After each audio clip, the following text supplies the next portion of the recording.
are still being moved. Strongholds are still being loosed. Oh God, we believe, 'cause we can see that wonders are still what you do. And bodies are still being raised. Giants are still being slain. Oh God, we believe, yet we can see that wonders are still what you do. We are here for you. Come and do what you do. We are here for you, God.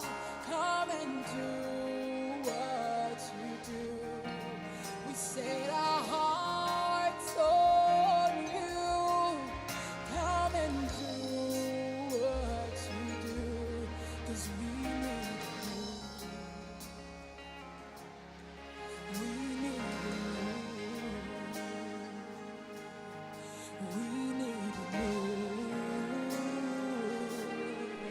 We need you. And bodies are still being raised.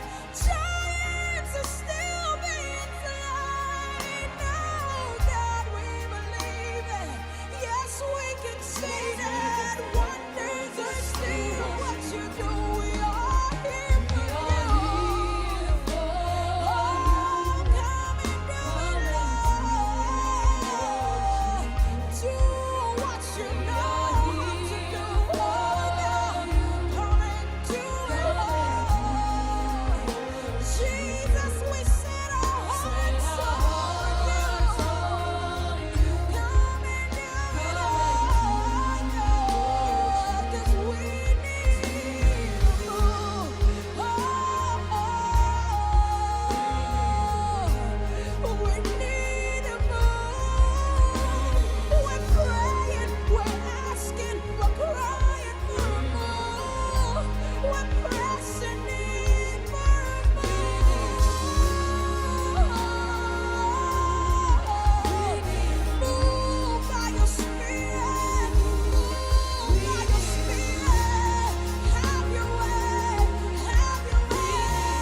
set our hearts on you.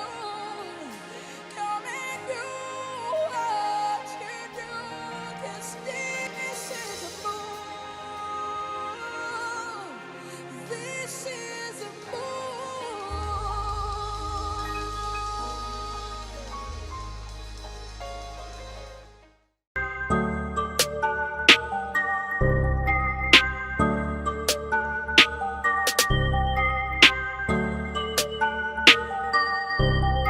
Hi, my name is Jidaida, and my favorite Bible character is Deborah. Deborah was a female judge and prophetess. She was well respected and highly influential. She was a courageous, compassionate, trustworthy, humble, and knowledgeable leader. She actually inspired the Israelites to a mighty victory over the Canaanites who oppressed them.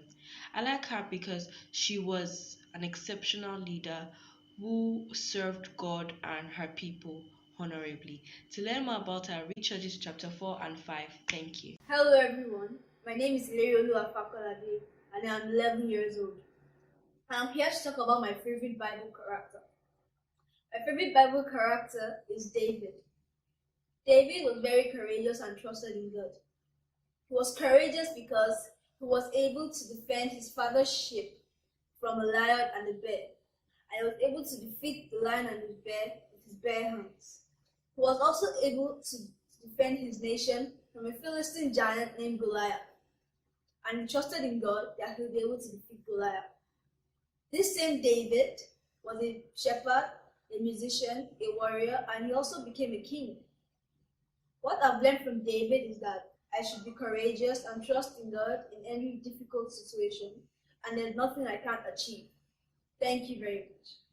Hi everyone, my name is Glorious. Today I'm here to talk to you about my favorite Bible character, Abraham, and why I picked him. Abraham had a wife called Sarah, and his brother's son Lot lived with him. He treated Lot nicely even though he was not his biological son. In his old age, he finally had a son called Isaac.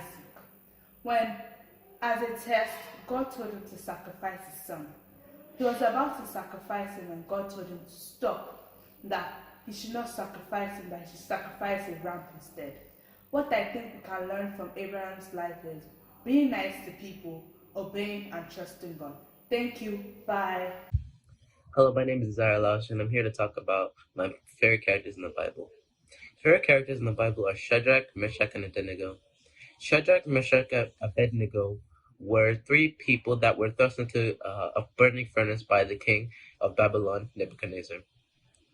To his surprise, they didn't burn in the flames because of their faith was very strong, and it really resonates with me because even in death, they still didn't go to the false ideology and believe in the idol that were thrust upon them. So this really speaks to me in the fact that there's a lot of stuff going on and people are losing their faith because of the situations that they're put into. But in a Bible verse says, "He who has the faith of a mustard seed can move mountains." This really speaks to me in volumes because I now believe after reading that scripture that I have to have faith and be strong until not succumb to any of the temptations that are put upon me. Thank you.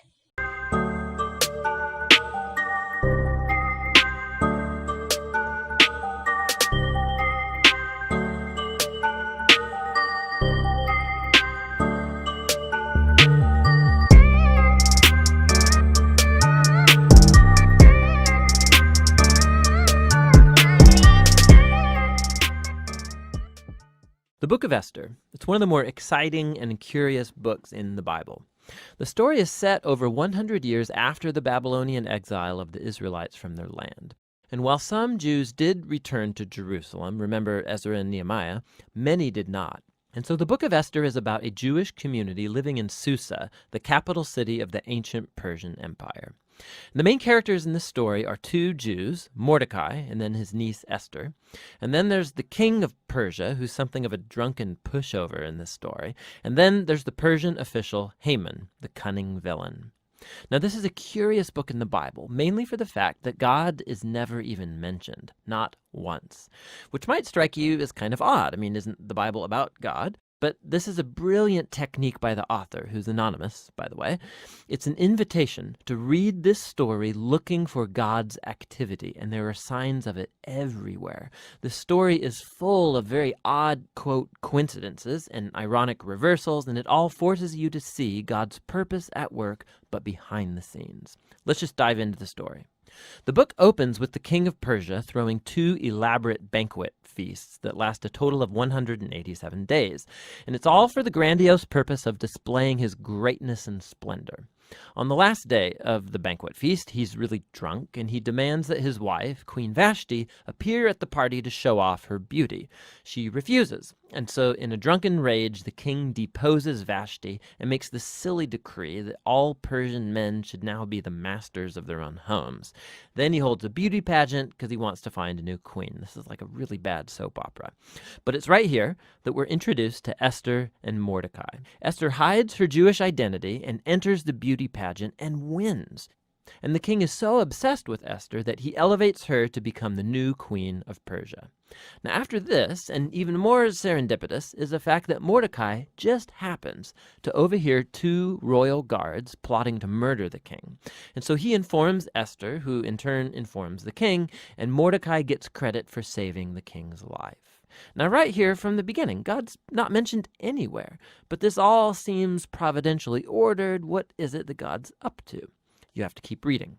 We're next introduced to Haman, who's not actually a Persian. He's called an Agagite. He's a descendant of the ancient Canaanites. Remember 1 Samuel chapter 15. The king elevates Haman to the highest position in the kingdom, and he demands that everybody kneel before Haman. Well, when Mordecai sees Haman, he refuses to kneel, which of course fills Haman with rage. And when he finds out that Mordecai's Jewish, Haman successfully persuades the king to enact this crazy decree to destroy all of the Jewish people.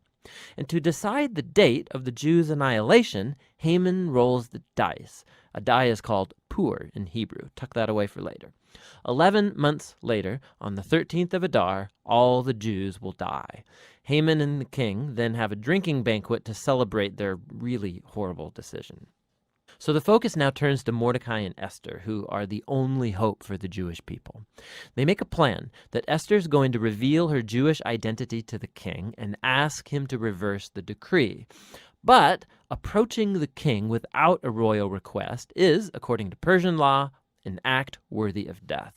So in a key statement, Mordecai, he's confident that even if Esther remains silent, that deliverance for the Jews will arrive from another place. And then Mordecai wonders aloud. He says, who knows? Maybe you've become queen for this very moment. Esther responds with bravery, and she purposes to go to the king with her amazing words, if I perish, I perish. Now, in what unfolds, we watch the ironic reversal of all of Haman's evil plans.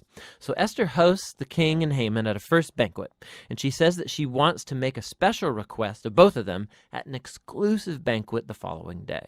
So Haman leaves the banquet totally drunk, and he sees Mordecai in the street. He fumes with anger, and he orders that a tall stake be built so that Mordecai can be impaled upon it in the morning. It seems like things can't get any worse for the Jews and for Mordecai. But all of a sudden, the story pivots. It just so happens that night, the king, he can't sleep, and he has the royal chronicles read to him for good bedtime reading, and he just happens to hear about how Mordecai had saved the king's life. He had totally forgotten.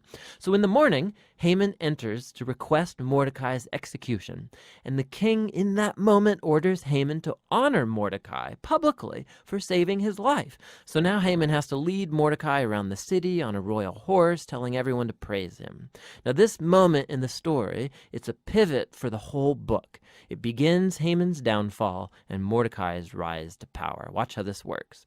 The day after is Esther's second banquet. So the king and Haman arrive, and Esther informs the king that first of all, she's Jewish, and second, that Haman has enacted a decree to murder her and to murder Mordecai, who saved his life, and to murder all of the Jews. Now the king's had a lot to drink, so when he hears this news, he goes into yet one more drunken rage, and he orders that Haman be impaled on the very stake he made for Mordecai. It's ironic and a grisly way for Haman to go. Haman's execution, however, doesn't solve the problem of the decree to kill all of the Jews. So the focus now turns to Esther and Mordecai as they make a plan to reverse the decree. They discover that the king can't revoke a decree that he's already made. So instead, the king commissions Mordecai to issue a counter-decree. On the appointed day that all of the Jews were supposed to be killed, the 13th of Adar, now the Jews are ordered to defend themselves and to destroy any who plotted to kill them. Then Mordecai, Esther, and Jews everywhere hold banquets and feasts to celebrate this new decree, and Mordecai is elevated to a seat beside the king. Eventually, the decreed day comes, and the Jews triumph over their enemies. First, they destroy Haman's family, and then any other Persian officials who had joined in Haman's plot. And then on a second day, they get permission to destroy any who plotted against them throughout the entire kingdom. This results in joy and celebration as the Jews are rescued from annihilation. The story then tells about how Esther and Mordecai established by decree this annual 2-day feast of Purim to commemorate their deliverance from destruction. And the name of the feast comes from Haman's dice. Remember, Purim. The book concludes with a short epilogue as Mordecai is elevated to second in command in the kingdom, and we are told now of his royal greatness and splendor as the Jews thrive in exile. Now, step back. Notice how this whole story has been designed. The story was full of moments of ironic reversal, but we can now see the whole story is structured as an ironic reversal, right down to the details.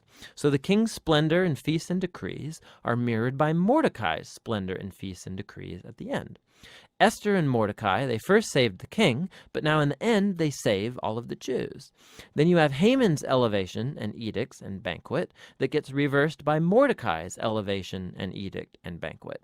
And then at the center you have Esther and Mordecai's planning scenes, and then Esther's 2 banquets that act as a frame around the greatest moment of reversal in the whole story: Haman's humiliation and Mordecai's exaltation. Beautiful. Another fascinating feature of this book is the moral ambiguity of the characters. There's a lot of drinking and anger and sex and murder, of which Mordecai and Esther are a part. Not to mention their violation of many commands in the Torah, like marrying Gentiles or eating impure foods. And so the story's not putting Mordecai and Esther forward as moral example, as if it endorses all of their behavior. But they are put forward as models of trust and hope when things get really bad. And so the book of Esther comes back to that question with which we began: why God is not mentioned. The message of this book seems to be that when God seems absent, when his people are in exile, when they're unfaithful to the Torah, does this mean that God is done with Israel? Has God abandoned his promises? And the book of Esther says no. It invites us to see that God can and does work in the real mess and moral ambiguity of human history, and he uses the faithfulness of even morally compromised people to accomplish his purposes. And so the book of Esther asks us to be willing to trust God's providence even when we can't see it working, and to hope that no matter how bad things get, God is committed to redeeming his world. And that's what the book of Esther is all about.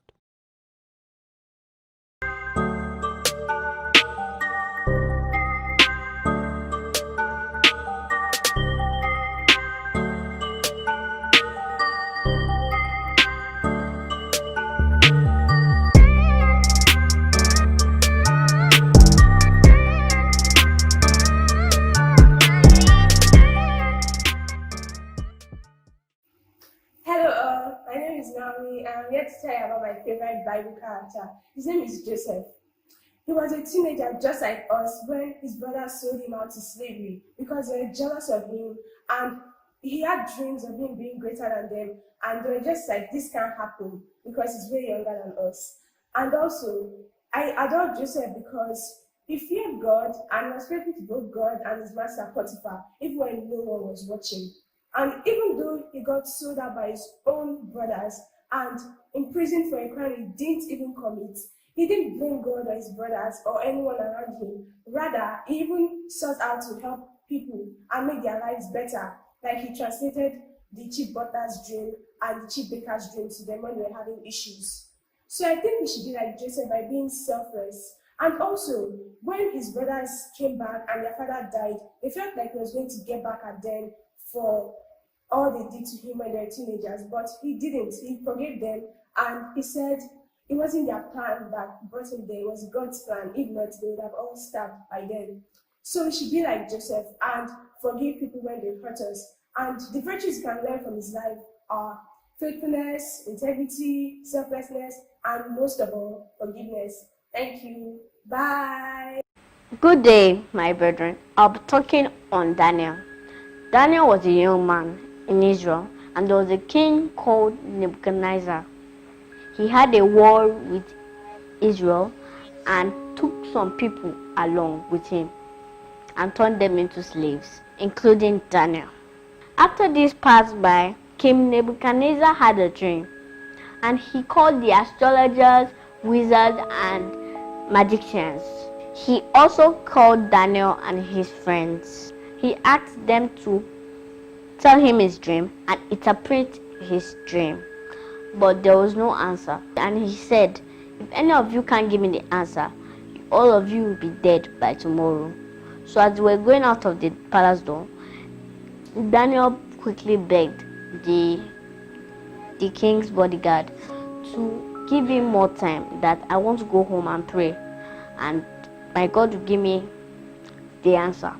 And the bodyguard pardoned him and gave him the well. So the next day, Daniel came and told the king about his dream, and the king made Daniel the biggest in Babylon. So who exactly was Daniel? Daniel was a young, daring man that stood up for God and the kingdom values, regardless of the consequences. For example, they told him not to pray to his God, but he disobeyed their rule. Daniel disobeyed because he knew he was serving the living God. So they threw him into the lion's den, and God protected him. So because of that, God stood by him through all his challenges. So I want to advise us to dare to be different. We must stand up for holiness, stand up for righteousness, and stand up for everything that is godly. Thank you for listening, and remain blessed.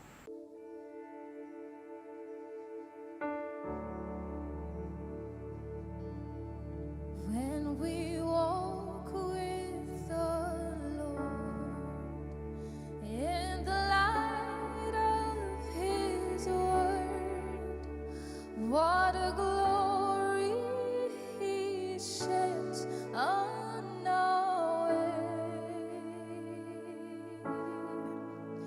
While we do His good will, He abides with us still, and for all who will trust and obey,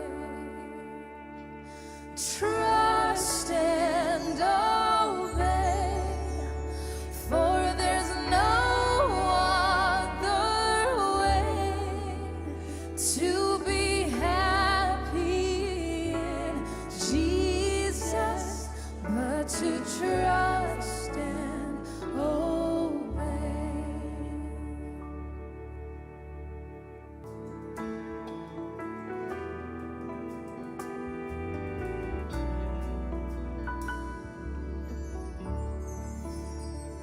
I walk closer now on the higher way. Through the darkest nights, will you hold my hand? Jesus, God.